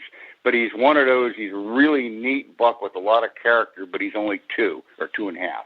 It's one of those you look at and you go, oh man, what's he going to look like when he gets to be 5.5 or 6, But anyway, I looked over, and here he comes. He was all alone on the flat across the creek, and he stopped and he was very cautious, but I had the wind to my advantage, and he walked down. He got in the creek bottom, and then he turned, and I couldn't see him anymore. I filmed him when he first was on the flat, but I couldn't see him when he got down to the creek. Then I'm looking for him, and all of a sudden something catches my eye, and here's it was a nice, heavy, kind of a honey blonde 4x4, good, pretty decent mass, a more mature deer, probably a 4.5-year-old buck. But he saw the little non-typical, and he was, again, the 4x4, he was all, puffed up, his ears laid back, and he was, all his hair standing on end, his head cocked. He was, confronting he dropped down in the creek, and I knew they were confronting each other, but I couldn't see him, but I could see the body language. But anyway, they're down in there, and I'm trying to film it, and then all of a sudden, I see on the other side, it was a 3x2. I recognized him too. Came out of the creek. He come running out, so they chased him out. And this is all like, 125 to 150 yards from me. And then I look across the creek, and here's a beauty. I mean, an absolute shooter. I'm going to see. I don't think he was Boone, but he was 160 inches. Just a big, fully mature. Real white antlers. I'd never seen him before and stuff. And he's walking parallel to the creek, and all of a sudden 2 does come up out of the creek, and I don't know what was going on because they were out of sight, and but there was no bucks chasing them. I don't know if they were fighting or whatever, but anyway, I could see this action, and the big buck was not coming by me, so I went ahead, and it was a little bit breezy, and it was dry leaves, so I went ahead and I wheezed, because he wasn't coming by me, because I was going to, if he came close, I was absolutely going to shoot him, all right? But anyway, so I wheezed, and he dropped down in the creek, and then, the couple of the little other deer came out and stuff, and I couldn't see him and stuff, and then he didn't come out, so I went ahead and wheezed again a second time, and still nothing. And I questioned, did he hear me, or is it too windy, or can I not hear me because he's down over the creek or what? But I wheezed twice, and then for some unknown reason, I turned my head and looked over my shoulder, and here comes this big one, coming in. And it struck me instantly that, he was downwind of me, or and I do that a lot. I set it up at almost the wrong angle, meaning the wind was out of the southwest, and he was coming directly south to north. So he was right on the edge of my scent stream, but anyway, he was standing there 40 yards away, and I instantly knew, I was going to shoot him, give him a chance. He was a good one. And anyway, and I said a little prayer, and all of a sudden, here he comes. As soon as he started to come, he jumped. There's an old, dilapidated, but it's still up, internal barbed wire fence right there next to the stand, and he jumped the fence probably 5 yards from me to my right, and then he cut. As soon as his hoofs hit the ground in front of me, he broke into a run, a trot. And I haven't shot I used to be known for my running shots, but I haven't shot a running deer in 10 years and stuff. But he was 10 yards, and it was a nice steady gait, and I just swung on him and sunk one right behind the shoulders and stuff, and it was perfect. Perfect hit, perfect complete pass through. He didn't even know what hit him and stuff. The arrow stuck in the ground, and he ran over and stood on and I could see him flip. He was 75, 80 yards away and stuff, but he was flicking his tail back and forth, and which is a good sign. I mean, he was toast. But anyway, and finally he just stood there, and then finally a couple seconds later he took a couple steps forward, and I literally took my eyes off him for 1 second. I looked back and he was gone, and I wasn't sure if he dropped or if he'd stepped forward. It ended up he did both. He took one or two steps forward and fell right there. But anyway, he ended up he was 160. He measured 161 and 2/8. Basically, it was what was he? He had a basic 5x4, but he had split brow tines and a busted tine. But he had big bases. His bases were 6.5 inches on the one side and 6 1/4 on the other, and 25-inch main beans, and 161 and 2/8 inch buck. And then I got looking at him, and I recognized, he's a couple things. I knew he was at least 7.5 years old because I had pictures of him last year. Back in, 2000? Let's see, last year was 2016. I think it was 2013 or 12, maybe even 12. I had pictures of him, and man, he was a big buck then. He was, big, wide, massive. It's definitely him. It's the same deer, very similar antler characteristic. But anyway, so he was at least 7.5. I haven't got the teeth back or anything yet. But my point is that he was 7.5, and then all of a sudden, in fact, I got to say this. The picture, I could send you a picture, but the way he landed, when I walked up to him, I've never seen, of the hundreds of deer I've shot, I walked up to him, and he was laying on his back, flat on his back, looked like a dog wanting a belly rub. He was, again, just a very unique position. But all of a sudden it dawned on one of the reasons it meant so much to me is when I go to tag him, I pulled, then I checked my watch for the date, and I realized this was not planned, but it was November 21st, which was the 57th anniversary that's when I killed my first deer. Was on November 21st, type of thing. Gotcha. So it was kind of an anniversary buck, and as I said, it was plus the fact I won't go into the depot, but I had a heart attack in April and ended up with triple bypass, and I did cardiac rehab all summer. Yeah. And our season here doesn't open till October 1st, and by September 1st I couldn't even draw a 30-pound bow. And so anyway, I borrowed a 40-pound recurve from Gene. Gene had a lightweight one, and I laid it on the kitchen or the dining room table. Every time I walked by, I'd pull it a few times, and a month later, I was shooting it's a 61-pound tall tines, and the day before our season opened, October 1st, I put 3 arrows in a 3-inch circle at about 18 yards, and but I decided I'm not going to shoot at anything over 15 yards. So in fact, both of the bucks I killed were like 10 yards type of thing. But it was, in fact, I'm proud of the fact I held my word, because it was I don't remember, the third week in October maybe. If he wasn't Boone, he was knocking on the door, big, giant, big, mature buck. And he was standing broadside right in the open in a timber, but right in open timber. I guessed him at like 26, 27 yards. And, as big as he was, I just didn't feel comfortable about the shot, and I just let him walk away type of thing. And, plus it was early, and I figured I'd maybe get another crack at him and stuff. But anyway, as I said, not too many guys would have let that deer walk away type of thing. And I just have too much, whatever you want to call it, I love them too much to just throw an arrow at one type of thing and hope for the best. Right. So. Wow. Great story, Barry. Absolutely great Thank story. You. Fantastic. So let's get into our 10 rapid fire questions here. Dusty's got them loaded up. I have not. Yeah, I'm not familiar with these. So you just asked me a question and what popped in my mind? Yeah, exactly. Yep. Yep. Just try to get to know you a little bit better. I don't like to prep you for them because it's better if you don't know what they are. Yeah, no, that's fine. I'm good. I'll tell you right now, I'm best at true and false and multiple choice.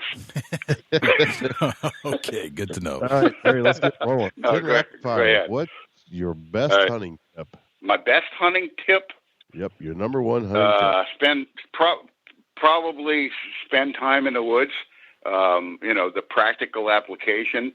In other words, it's fine to read the books and study it and all the magazine articles, but then go out and do the practical application of it. Go out by yourself, no limitations with, a time limit or anything like that. Just slow down and think about what you're seeing and, try to put the pieces of the puzzles together.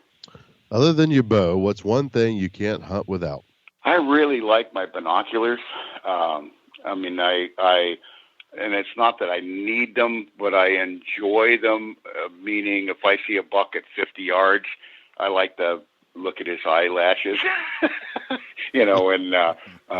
again, I really enjoy, if I've done that before where I've left the house and, and I don't mean get all the way in the timber and go back out and get them, but I'd leave the house and get, 200-300 yards down the road and, oh man, I forgot my binoculars, and I'll go back and get them. But, there's a lot of little things like that I do, like pruners, those little ratchet, I use those Florian ratchet pruners that, I use, they're on my belt all the time and I use them every day.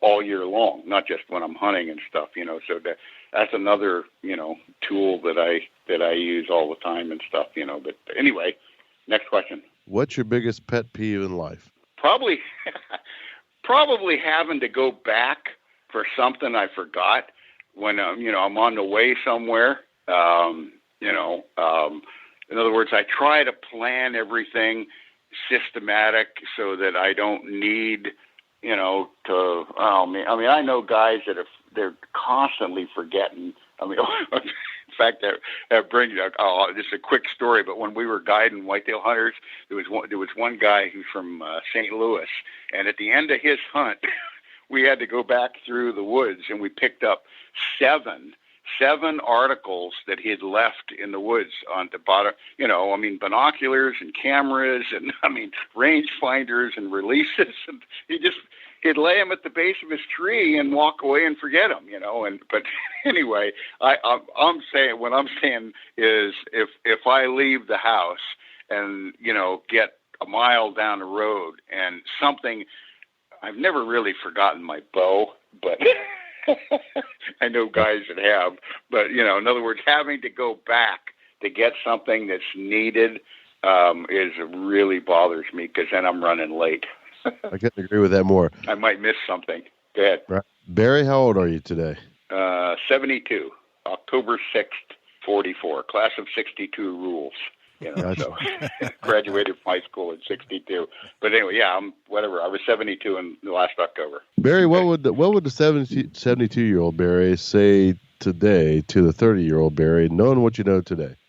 Slow down, maybe. Enjoy, the hunt. Hunting is a situation that we're doing it for personal satisfaction. And I just feel so bad for the kids these days that are there. And again, I'm no problem.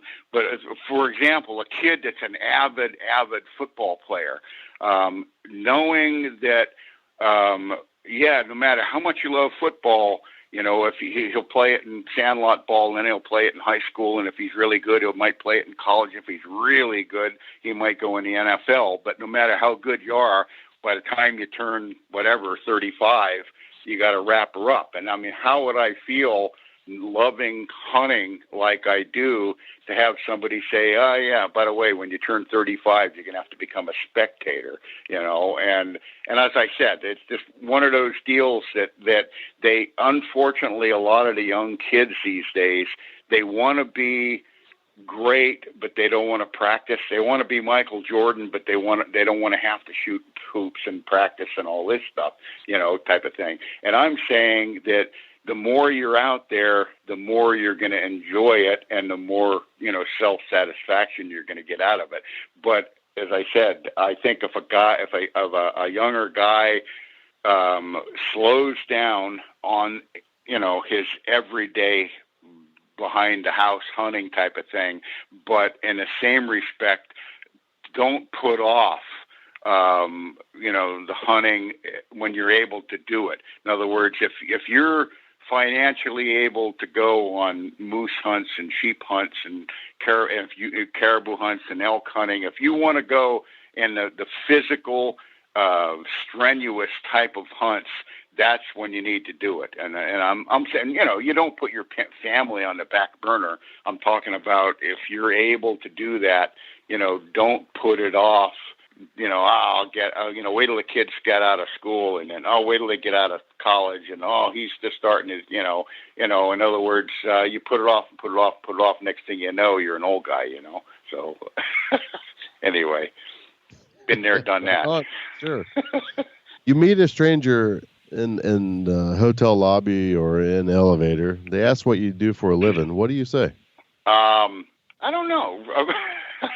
It's funny you said that because I like to toy with people. Gene does the same thing. I've sat in a plane. I remember one time some lady asked my brother what he did for a living, and he says, I'm a shepherd. A shepherd. I mean, like he watches sheep at night, type of thing. Right. But no, I tell him I'm retired, and I do land consulting and land management. Type of thing. I'm not, I kind of be careful. I have to feel people out, meaning if I think they're antis, I don't want to get into it because I have a low tolerance toward ignorance, and I don't want to have to get thrown off the plane or out of the restaurant or whatever it may be. But as I said, I'll tell them I'm a fun seeker. Right on. What did you have for breakfast, Barry? What did I have today? I had, let me think. I had a cup of raw oatmeal with a handful of blueberries, some fresh cut up mango, and some, not raisins, what do they call them? Cranberry craisins or dried cranberries on it. Is that good? I'm a lot healthier. I'll tell you right now, I'm a lot healthier than I look. I feel really good. I mean, that, like this heart attack thing, no sweat. Well, maybe just a little sweat, but, Sweat. Anyway. Oh, that's funny. You get your own billboard, a blank canvas. What would it say? Repeat that one. If I got my own billboard and I could put anything on canvas, blank white canvas, what would it say on it? You can put anything. I don't know. Probably, I don't know. I'm not real. I'd have to think about that. But right offhand, I'd say like maybe experience is the best teacher. Get out and do it. And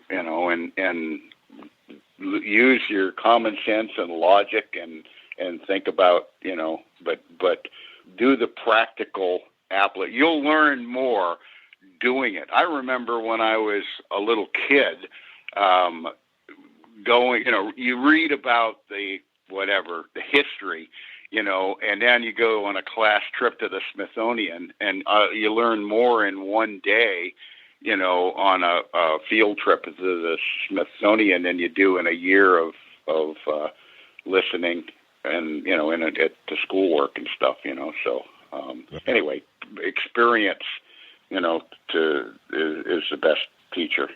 I say the word That'd be successful. Who's the first person that pops in your mind and why? Successful? Yes. Wow. I don't want to sound hokey, but my wife has been really, really good to me. she again, I have, and seriously, I don't measure success in as far as, monetary.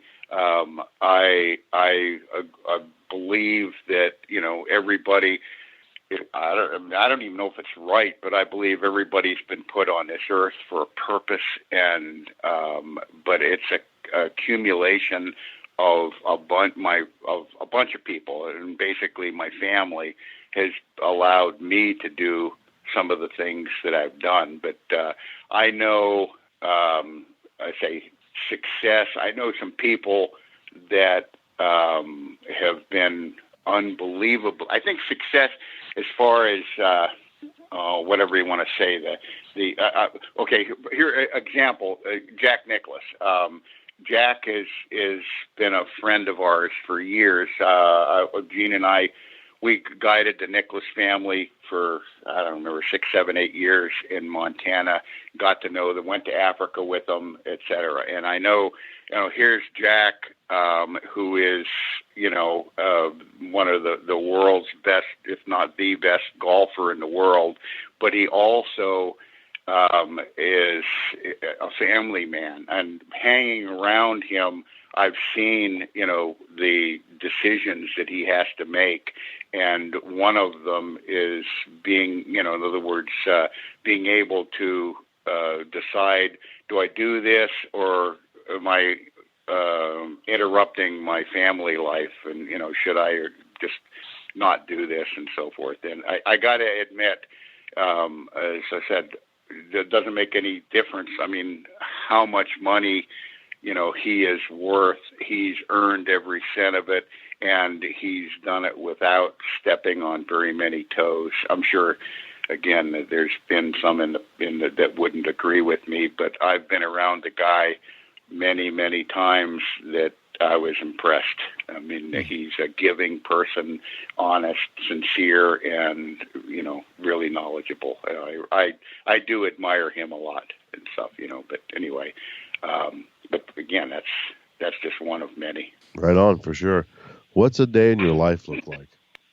I normally get up at somewhere around 7 o'clock, 6:45 to 7:15, something like that. And I come out and turn the internet on and read the news, and then I'll have some breakfast. And my wife's going to New York. My wife and her sister own a toy shop. We summer back east in Maine. They own a toy shop on the coast in Algonquin, Maine, and they're going to a toy buying show. But then I got to do a land consulting deal. I walked the property, like I said, in Missouri the week after, and then I got 4 boot camps in a row. I might throw in a pig hunt there, but I got 4 boot camps, and then I got another one, land consulting thing in Connecticut, and then we might end up where Gene was talking about, we're going to do some more sport shows.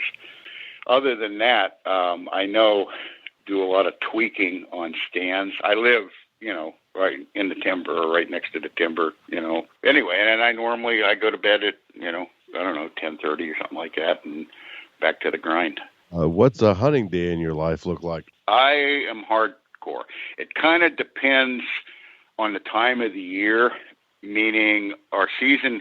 When I lived in Montana, as I said, our season opened September 1st, and I usually didn't get serious with the whitetails until October. But since we as I said, we moved to Iowa in '99, so frankly, the entire month of September, unless you go on a trip, and hunt elk or antelope or whatever, another species, I stay at home, and I've basically lost a whole month but I don't mind that because I'm constantly tweaking and changing stuff. But it's when the season opens the 1st of October, it's more or less ritual, meaning, if a booner walks by me, I'll shoot it. But that's another thing I should mention. I'm in the middle of making another video. A lot of people don't realize. I've made videos. In fact, the bow hunting October White. Supposedly I shot the first 2 deer on production video with a bow that were ever on film type of thing. And I don't know if that's true or not, but it was as far as I know it is. But now you turn on TV and go to video, there's 100,000 of them. I just happen to be the guy that shot the first one or first 2. But anyway, my point is that people didn't. That was back in the early '80s, and people don't. I started filming my own hunts right after high school, and here we had a fire in '99, and I lost half of everything I own, and including a whole bunch of footage. And here, the year before last, I found a bunch of it that was in storage that I forgot I had. So I went ahead and I put it all on disc. And for example, I had 4,400 feet of regular 8, film type of thing. And I had everything put on disc. And so I've got I think it was 700 hours of footage of hunting, old footage, and I'm putting it together. I've got it edited down to about 8 hours now, and I want to edit it down to 2 90-minute tapes. And basically, it's my entire hunting life, documented. And I've got some really, a lot of great scenes that nobody, not only the hunting footage, but misses and passed up bucks and educational stuff and bear hunting and bow fishing and hogs and all kinds of different. I'm going to have it like chapters of a book type of thing, but I'm planning on putting that together and end up with 2 90-minute DVDs. And it's not going to, again, people are going to have to realize that, it's not going to be the quality. Some of this old footage was filmed, for example, I got this one segment of a buck I killed in Vermont in 1964. And then I got, it's totally coincidental, a very similar scene of a buck I killed, I don't remember, 5 years ago, and what I'm saying, it's the same direction, the same guy dragging the deer, exactly the same, only it's the same guy 50 years apart type of thing. And so Barry, where can we find more information talking about, the videos that you want to produce and the boot camp and the videos that are out? Yeah, we have a bow our website, and it's www.brothersofthebow.com. Gene and I, my brother and I, and then the Mitten brothers, Mike, Mark, and David Mitten are 3 bow hunting friends from Illinois, and we put together these videos. Frankly, there was no intent originally. We basically took a lot of that footage just for ourselves and share it with our family, and then the people who saw it, they kept saying, man, you need to, produce this stuff, share it with everybody. So we did, and we brought Primal Dreams out first, and we won 3 awards for that.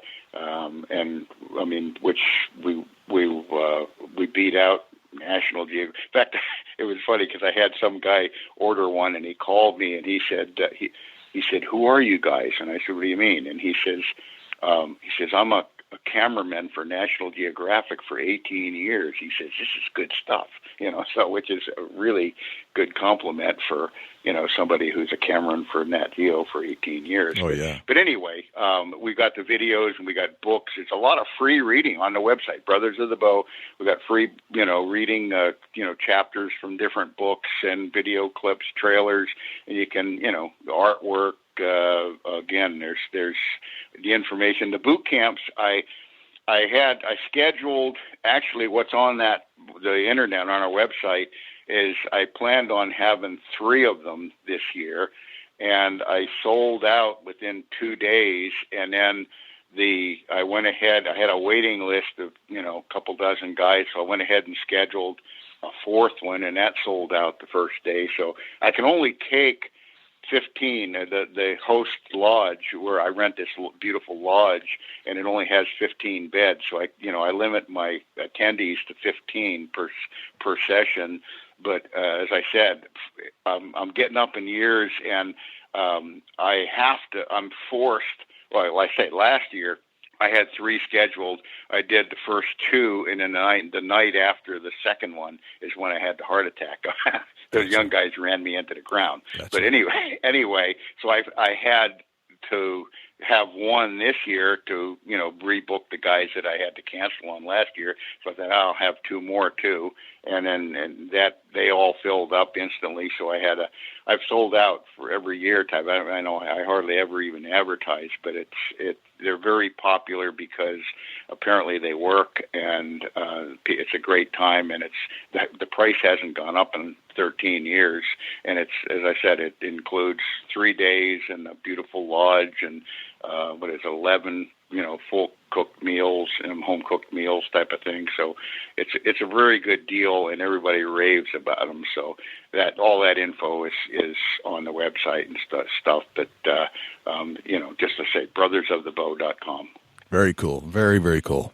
Well, Barry, this is it's almost to the 2-hour mark, and it feels like we've only been talking 5 minutes. And I think we have to have you back on the show. I don't know if you'd be up for that, but I don't feel like we've even touched on a lot of the topics that have come into my head since we've been talking. And I think we've got at least another show at the very minimum. Well, that's no problem with me. Well, it's been a pleasure, my friend. I absolutely thoroughly enjoyed this conversation. I'm looking forward to talking to you some more and having you back on the show. Very good. Barry loves tangents. There's no question about it, but there's a reason, is because his brain is still functioning highly as a fanatical and highly skilled deer hunter, and he's always putting together and contriving these plans on how to better hunt a whitetail that's in his woods. And I can see how he just kind of goes off on ideas that pop into his head instantly, and I don't think he really has much of an outline per se. He just knows from experience because he gets out there and does it. Yeah, it's just amazing. He's like a Rolodex of information on whitetail hunting. I love the guy. He's just fantastic. He's kind of like my grandfather that knows everything there is to know about whitetail hunting. And I think we have to do another show with Barry. In fact, I would love it if he would be a frequent contributor to this program, because the things that he has stuck in his head and the platform that we have for that exact thing, it would be a perfect marriage. Yeah, I think it would be a great fit for what we got going, Jay. No doubt about it. Completely agree. So, Mr. Dusty Phillips, do you have, after that amazing performance by our good friend Barry, what do you have for a Chubby Tines tip of the week? Can you follow that act? I'm going to try, Jay. It's going to be a tough one, no doubt about it, but I'm definitely going to try. The Chubby Tines tip of the week is sponsored by Morse's Sporting Goods. Firearms, used firearms, bows, used bows, located at 85 Kentucky Falls Road in Hillsborough, New Hampshire. Give Jim a call at 603-464-3444, morsessportinggoods.com. Your dollars go further in New Hampshire. There's no sales tax. Morse's Sporting Goods.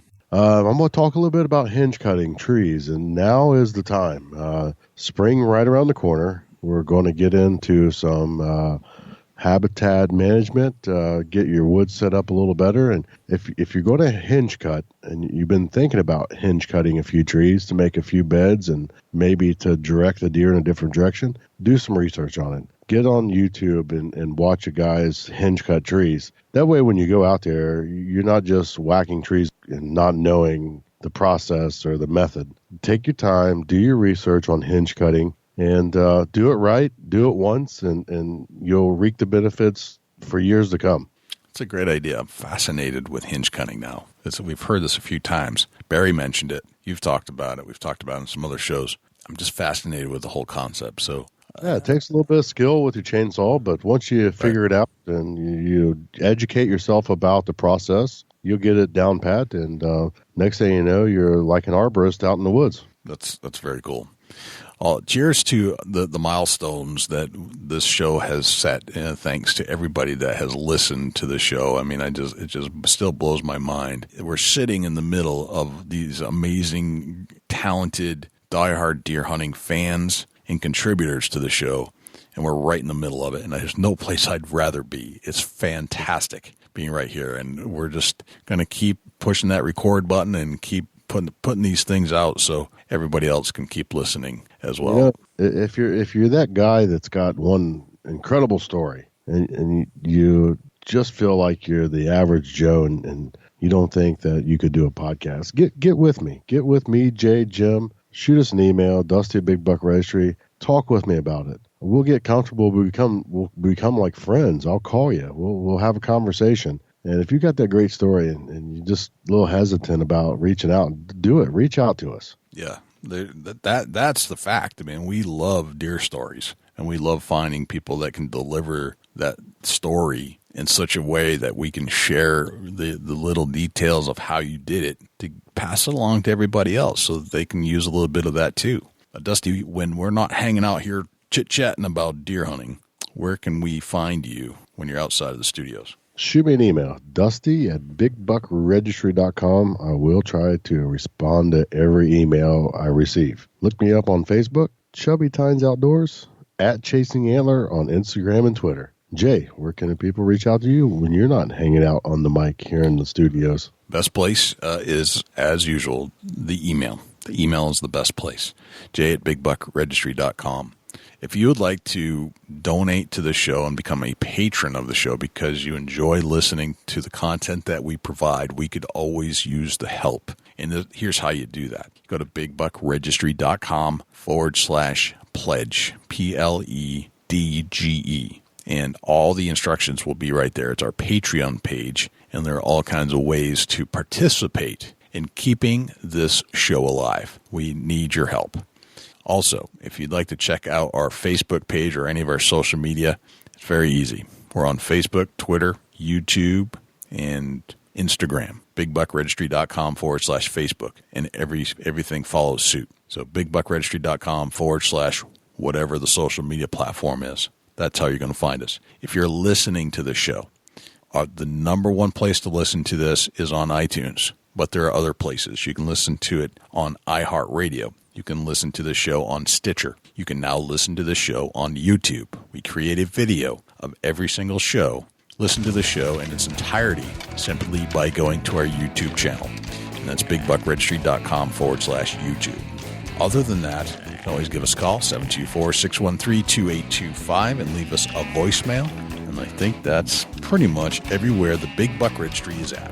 Everywhere a Big Buck. Well, I'm Dusty Phillips. And I'm Jay Scott. This is the Big Buck Registry Deer Hunting Podcast. We'll see you guys next week. Can't wait.